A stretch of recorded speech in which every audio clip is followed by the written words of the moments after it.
Olá, o Código de Processo Penal brasileiro é de 1941. Uma comissão especial elaborou um anteprojeto que agora está no Congresso Nacional para ser discutido e votado. A expectativa é que em 2010 tenhamos um novo Código de Processo Penal. No programa de hoje nós estamos recebendo o professor Luiz Fernando Pereira Neto, professor, mestre da Faculdade de Direito da Universidade de Passo Fundo. Professor Luiz Fernando, obrigado pela presença, que bom que está de volta e que a gente possa conversar depois de uma temporada fora de Passo Fundo, professor. Obrigado, Rogério. Minha saudação inicial a todos os telespectadores da UPF-TV.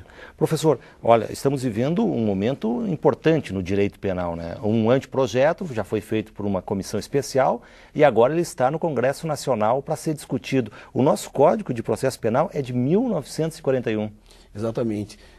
Há décadas já, a comunidade jurídica como um todo tem exigido uma reforma muito profícua do Código de Processo Penal. Não só ele também, mas o Código Penal brasileiro, a sua base toda é de 1940 e aí reformado na sua parte geral em 84.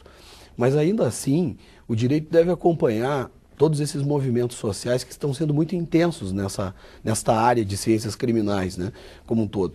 E esses valores é que deviam ser rediscutidos. Agora, neste ano, nós finalizamos em julho, através de uma comissão formada por juristas, por políticos, enfim, juristas de todas as áreas, delegados, promotores, juízes de direito, etc. E aí foi entregue nas mãos do Congresso Nacional para que agora, então, as discussões naquela casa tenham um rumo e aí a expectativa é que em 2010 a gente possa ter um novo Código de Processo Penal. Professor, qual deve ser a tendência desse novo Código de Processo? Pois é a preocupação que se tem justamente pela forma legislativa que nós atuamos. É de ciência de toda a comunidade que as deficiências legislativas são muito grandes, no sentido técnico mesmo, aceptivo da palavra, de maneira que o projeto em si, ele está muito bem feito, mas o nosso temor é que agora, com as discussões e a entrada dos lobbies, dos interesses, etc., classistas principalmente, né, de uma tendência mais punitivista, de uma tendência mais liberal, acabem deteriorando muito daquilo que foi estudado e muito daquilo que foi apresentado. Agora, no plano ideal, o que nós esperamos? Esperamos um código que tenha uma preocupação constitucional, uma constitucionalização, a exemplo do que mais ou menos o Código Civil já efetuou, né? Nós queremos uma constitucionalização da norma instrumental.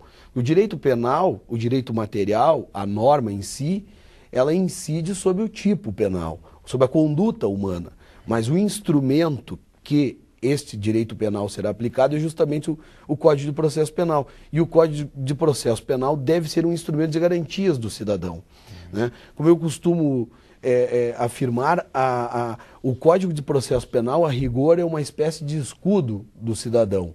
Ou seja, a partir do momento em que ele se vê processado, evidentemente que deve ter todas as suas garantias individuais preservadas para que nós tenhamos a justiça, né? Para que nós tenhamos a maior proximidade possível de uma pena justa, sob pena de nós termos a injustiça e também o descumprimento da própria legislação. Professor, quais são os pontos polêmicos que o senhor já visualiza nesse anteprojeto que está no Congresso Nacional?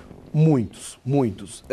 Com destaque principalmente ao reconhecimento de um juiz de garantias, que seria um juiz que de fato está comprometido com essa visualização constitucional, sendo um guardião efetivo destas garantias individuais, então não permitindo mais aquele ranço inquisitivo que nós temos muito ainda no código que está em vigor, né? Por ser um código da década de 40 e nunca é demais lembrar ao telespectador que a década de 40 ela foi forjada em cima de modelos ditatoriais, Hitler na Alemanha, Mussolini na Itália, o Japão dos imperadores, etc., e Getúlio aqui no Brasil, com aquele flerte entre as conquistas sociais e ainda a proximidade, né, com o próprio modelo nazista ou nacional-socialista, quando ele entrega a Olga, Olga Benário, Olga Benário, esposa de Prestes, como um verdadeiro presente aos nazistas, quer dizer,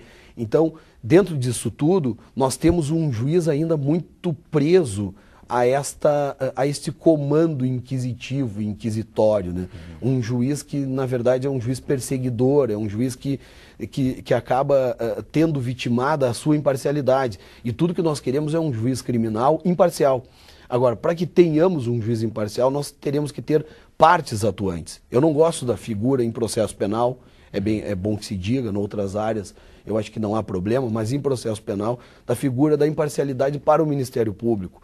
Me parece que o Ministério Público, quanto mais parcial, defendendo os interesses da vítima, da sociedade for, melhor. Agora, para que a gente tenha essa figura pura de parcialidade aí, nós temos que também ter uma defesa extremamente combativa.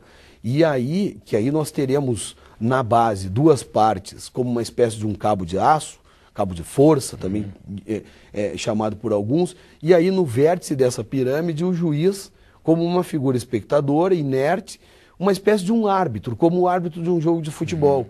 O grande árbitro é aquele que não aparece, né?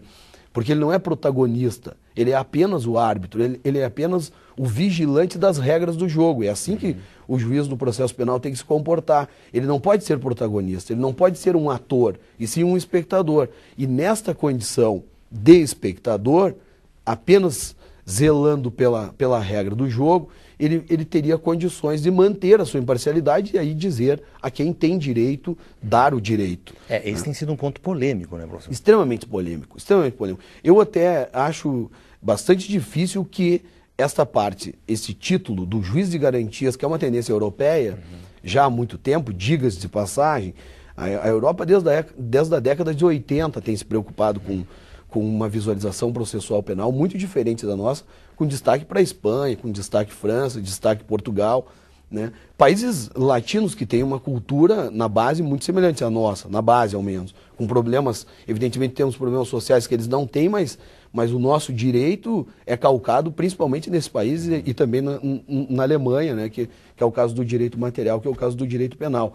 Agora, eu duvido muito que não tenha uma descaracterização, principalmente nesse ponto, do juiz das garantias. Afinal de contas, a sociedade cobra algo que não vai nesta linha de entendimento. A sociedade brasileira hoje cobra a priorização a todo custo, entendendo que o direito penal seria uma espécie de um faxineiro social. E quando, na verdade, um juiz não é um vingador, um juiz não é um justiceiro. O poder judiciário como um todo, do qual nós todos fazemos parte, direta ou indiretamente, na condição de parte mesmo, acusador, defensor, né, deve imprimar sempre, evidentemente, por essa busca da justiça. Mas não podemos esquecer que a justiça é apenas uma peça de toda essa engrenagem. Ela não tem essa força.